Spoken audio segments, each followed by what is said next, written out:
Trump's moves on immigration reveal his true motives. Rafia Zakaria is the author of The Upstairs Wife, An Intimate History of Pakistan, Beacon 2015, and Veil, Bloomsbury 2017. She is a columnist for Dawn newspaper in Pakistan and The Baffler. The views expressed in this commentary are her own. View more opinion on CNN. At 10:06 p.m. Eastern Standard Time on Monday, the lives of thousands of existing and would-be immigrants to the United States were suddenly thrown into further disarray in the midst of a global crisis. At that time, President Donald Trump tweeted that in order to protect the jobs of great American citizens, he would be suspending immigration to the United States. On Tuesday evening, he provided further details, saying he would order a 60-day pause that would apply only to people seeking green cards to become permanent U.S. residents. It was unclear whether temporary workers would be affected. His executive order is likely to be fully drafted before the end of the week.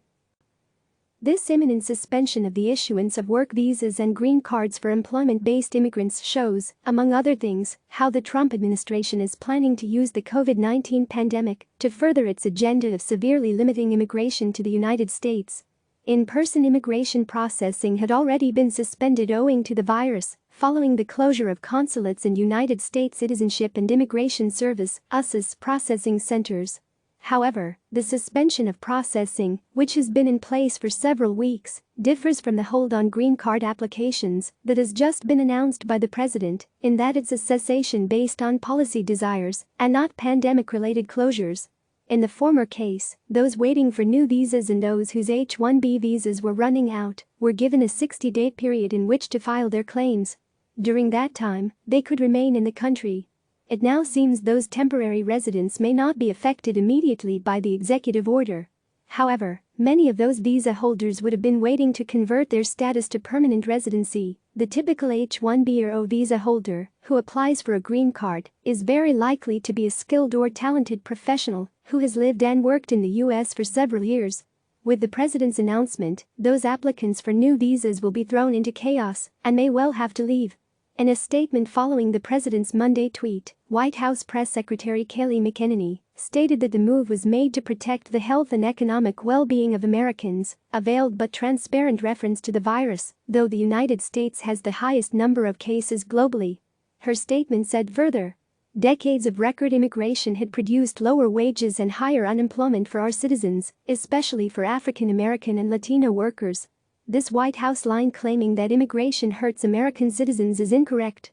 A National Bureau of Economic Research study, which looked at the impact of immigration on U.S. workers between 1990 to 2004, the years of highest immigration to the United States, found that the wages of American-born workers actually increased owing to immigration.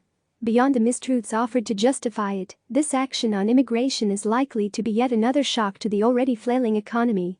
Now suddenly U.S. employers that were relying on talented employees being able to convert their status so they could remain in the U.S. will face terrible uncertainty. Answering questions about the imminent order on Tuesday, President Trump said his first priority was ensuring American citizens had jobs. The H-1B, or highly skilled worker, visa holders who are in line for green cards, face the worst of this chaos. They could now lose their place in line and may have to leave the lives they have established in the U.S. to return to their countries of origin. In an instant, their lives and futures have been upended and now hinge on the wording of the president's expected executive order. The White House statement provides no information on how so many people will actually be removed from the United States in the coming months, when travel is limited and some borders are closed. One crucial question is how the sudden exit of so many middle-class temporary visa holders will affect the communities they live in, let alone the businesses they frequent or the faith communities they participate in. How many of these temporary visa holders are health workers who are desperately needed now? Unless the White House lifts the suspension or doesn't implement it at all, the country will likely be faced with the collective exodus of millions in the coming months. They are easy victims. While temporary work visa holders can file cases in federal court challenging the president's order, they are in relatively weak legal positions. Visas are granted entirely at the discretion of the issuing government and are not subject to discrimination claims, as would be the case if the petitioners were U.S. citizens. U.S. companies whose operations will be significantly destabilized by the order do have the ability to challenge the directive, but that litigation, if it is ever filed, will likely take some time to make its way through the court system. All of this will allow President Trump to win points with his largely immigrant-hating base. In the days before the president's tweet, right-wing groups were demanding an end to employment-based immigration. Earlier this month, U.S. tech workers, a tech workers group that favors limiting immigration, posted a letter to President Trump asking him to suspend the yearly grant of 65,000 H-1B visas. A few days ago, former Attorney General and ex-Trump supporter Jeff Sessions, long an anti-immigration hardliner, demanded that the president halt all employment-based immigration to the United States and put Americans and not foreign workers first. This collective chorus, along with a push by Trump's de facto anti-immigrant czar Stephen Miller, have now all borne fruit, producing at the stroke of a tweet the most sweeping suggested transformation of the American immigration system in modern history. Not only is the fallacy that immigrants reduce the wages of native-born Americans wrong, so too is the simplistic assumption that all jobs vacated by these workers will instantly be filled by a deserving native-born American. It is not only tech workers who hold temporary work visas, it is also professors, researchers doing highly specialized work, exceptionally talented writers, musicians and others. The work they do is not necessarily replicable or interchangeable, and the jobs they do will likely not be filled after they leave. The intellectual cost of potentially losing their contributions, on the other hand, will not only set U.S. innovation back by years, it will mean that research ventures will no longer want to locate their most crucial projects in the United States.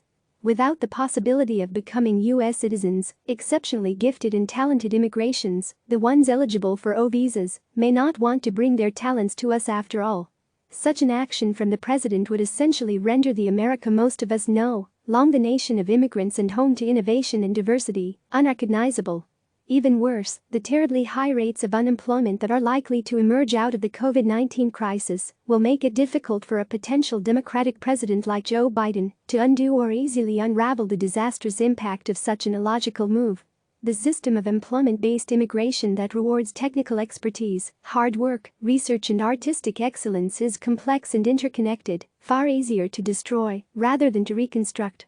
As of now, it's still unclear what any executive order would look like or how feasible its immediate implementation would be. But one thing is crystal clear.